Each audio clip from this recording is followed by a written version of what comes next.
Welcome. This is Soothing Whispers ASMR.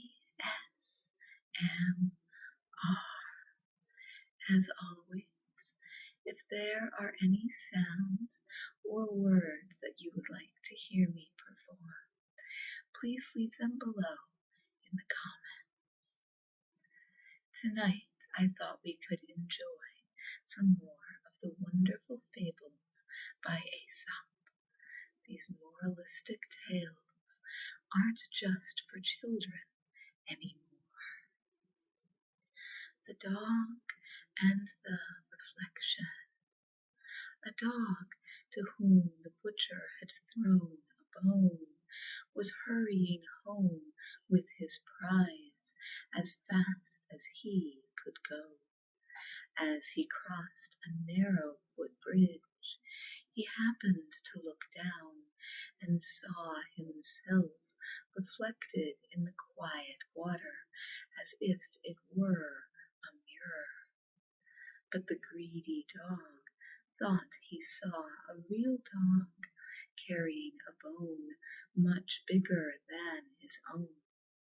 If he had stopped to think, he would have known better. But instead of thinking, he dropped his bone and sprang at the dog in the river, only to find himself swimming for dear life to reach the shore. At last he managed to scramble out, and as he stood sadly thinking about the good bone he had lost, he realized what a stupid dog he had been. Moral: it is very foolish to be greedy. Next up is the famous The Hare and the Tortoise. A hare was making fun of the tortoise one day for being so slow. "Do you ever get anywhere?" the hare asked with a mocking laugh. "Yes," replied the tortoise, "and I get there sooner than you think. I'll run you a race and prove it." The hare was very much amused at the idea of running a race with the tortoise, but for the fun of the thing he agreed.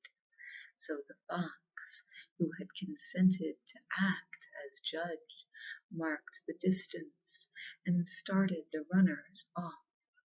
The hare was soon far out of sight, and to make the tortoise feel very deeply how ridiculous it was for him to try a race with a hare, he lay down beside the race to take a nap until the tortoise should catch up. The tortoise, meanwhile, kept going slowly but steadily, and after a time passed the place where the hare was sleeping. But the hare slept on very peacefully, and when at last he did wake up, the tortoise was near the goal. The hare now ran his swiftest, but he could not overtake the tortoise in time. Moral: the race is not always to the swift, or, as it is more commonly known, slow and steady wins the race.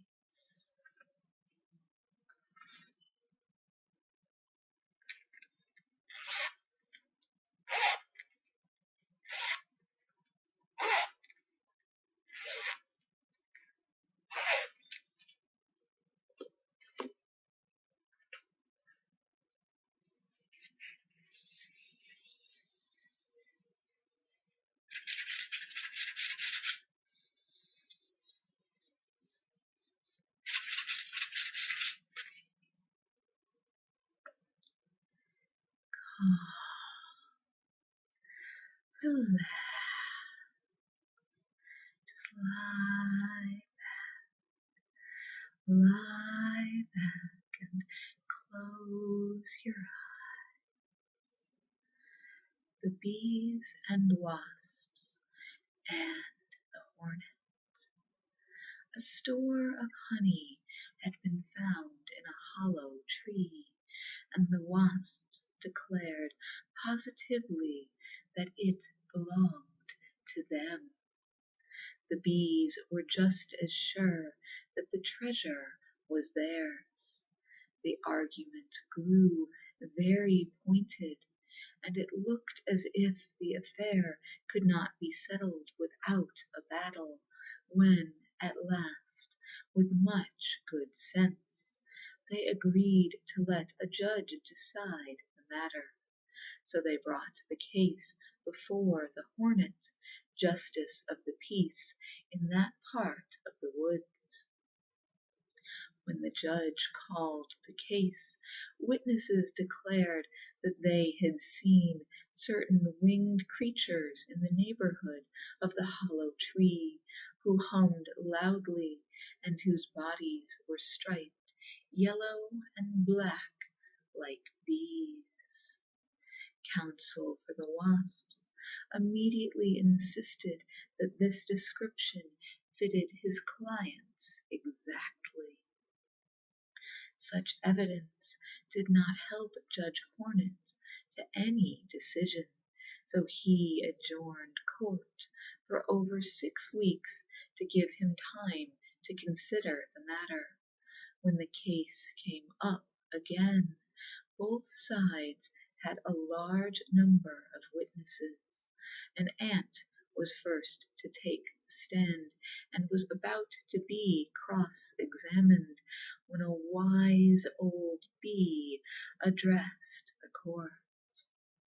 "Your Honor," he said, "the case has now been pending for more than 6 weeks. If it is not decided soon, the honey will not be fit for anything. I move that the bees and the wasps both be instructed to build a honeycomb.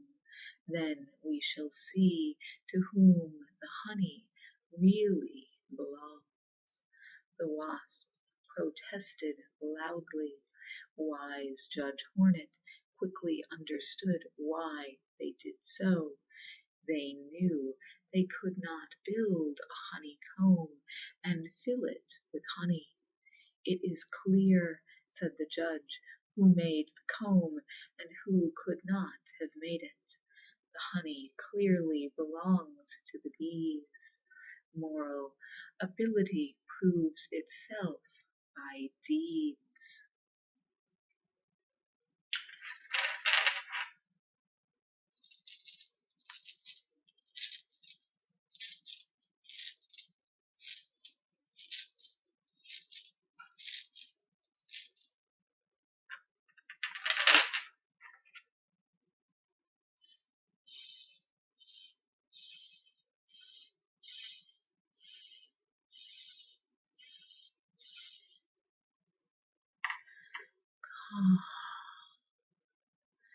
Relax, lie, just lie back and drift away. Drift away as you listen to the fables. The Lark and her young ones. A lark made her nest in a field of young wheat.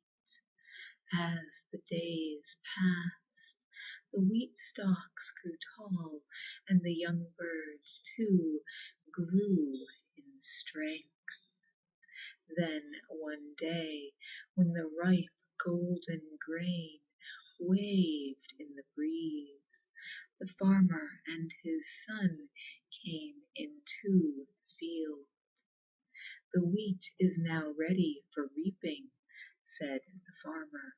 "We must call in our neighbors and friends to help us harvest it." The young larks in their nest close by were very much frightened, for they knew they would be great danger if they did not leave the nest before the reapers came. When the mother lark returned with food for them, they told her what they had heard. "Do not be frightened, children," said the mother lark. "If the farmer said he would call in his neighbors and friends to help him do this work, this wheat will not be reaped for a while yet." A few days later, the wheat was so ripe that when the wind shook the stalks, a hail of wheat grains came rustling down on the young larks' heads. "If this wheat is not harvested at once," said the farmer, "we shall lose half the crop. We cannot wait any longer for help from our friends. Tomorrow we must set to work ourselves." When the young larks told their mother what they had heard that day, she said, "Then we must be off at once. When a man decides to do his own work and not depend on anyone else, then you may be sure that there will be no more delay." There was much fluttering and trying out of wings that afternoon, and at sunrise next day, when the farmer and his son cut down the grain, they found an empty nest. Moral: self-help is the best help.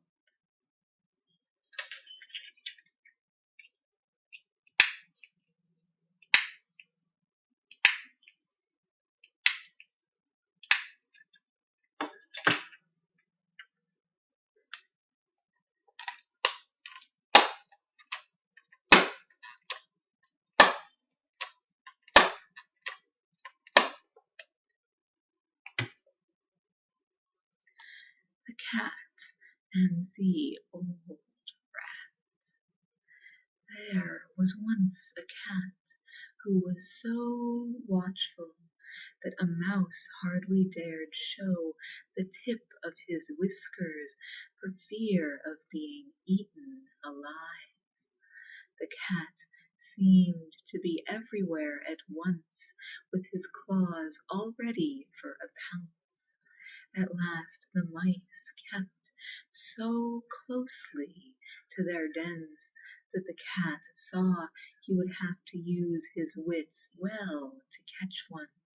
So one day he climbed up on a shelf and hung from it, head downward, as if he were dead, holding himself up by clinging to some ropes with one paw. When the mice peeped out and saw him in that position, they thought he had been hung up there in punishment for some misdeed. Very timidly at first they stuck out their heads and sniffed about carefully. But as nothing stirred, all trooped joyfully out to celebrate the death of the cat. Just then the cat let go of his hold, and before the mice had recovered from their surprise, he had made an end of 3 or 4 of them. Now the mice kept more strictly at home than ever, but the cat, who was still hungry for mice, knew more tricks than one. Rolling himself in flour until he was covered completely, he lay down in the flour bin with one eye open for mice. Sure enough, the mice soon began to come out. To the cat it was almost as if he already had a plump young mouse under his claws when an old rat, who had much experience with cats and traps, and had even lost a part of his tail to pay for it, sat up at a safe distance from a hole in the wall where he lived. "Take care," he cried, "that may be a heap of meal, but it looks to me very much like a cat. Whatever it is wisest to keep at a safe distance." Moral: the wise do not let themselves be tricked a second time, or, as it is more commonly known, fool me once, shame on you. Fool me twice, shame on me.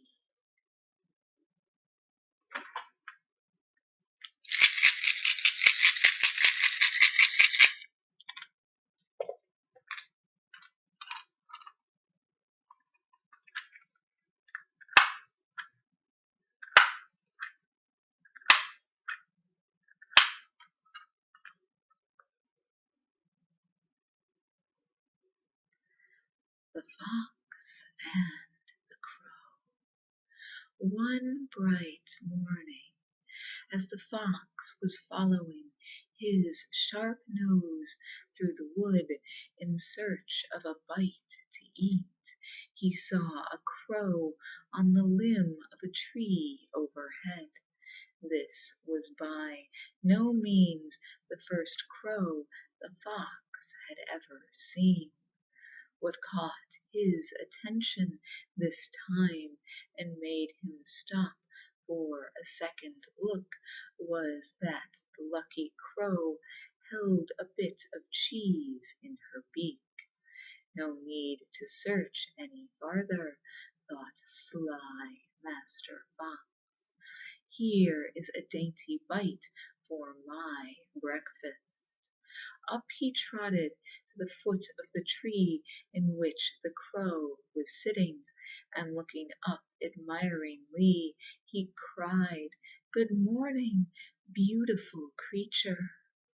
The crow, her head cocked on one side, watched the fox suspiciously, but she kept her beak tightly closed on the cheese and did not return his greeting.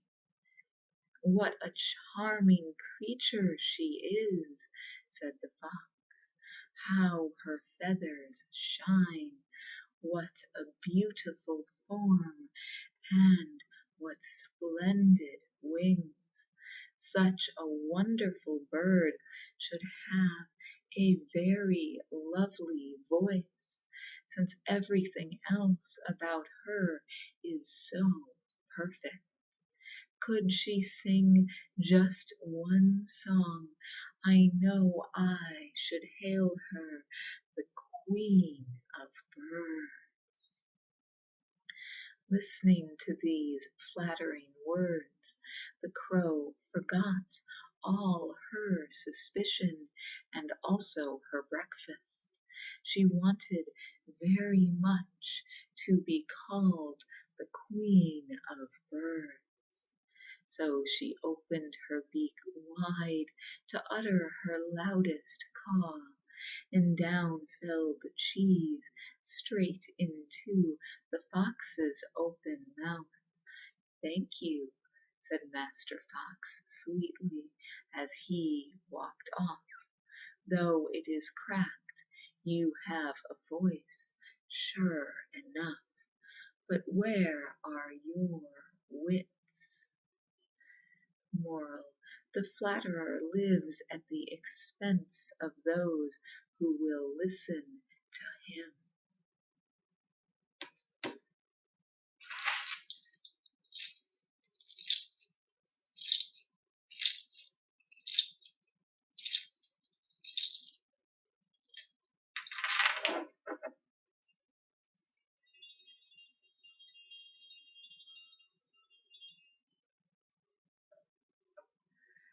I actually remembered many of the fables read today quite well from my own childhood. I haven't recalled all of the other fables we've read, but these I did. I hoped you enjoyed them now as much as I did back then. Calm, relax, easy.